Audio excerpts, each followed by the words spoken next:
How to edit TikTok caption after posting it. Hello everyone, I am Vishaka and welcome to our channel. I will take you through the step-by-step process on how to edit TikTok caption after posting it. Now let's get right into the tutorial. Firstly, go ahead and open the TikTok application on your device and go to your profile. Here you will be able to see all the posts that you have made.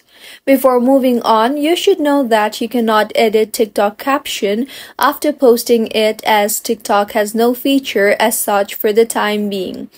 To edit the caption, what you can do is open the post that you want to make changes in and delete the post. Now, repost the same photo or video again with the edited caption, and this is how you can edit caption in TikTok after posting it. If you find this tutorial helpful, do subscribe to our channel. Thank you for staying with us until the end.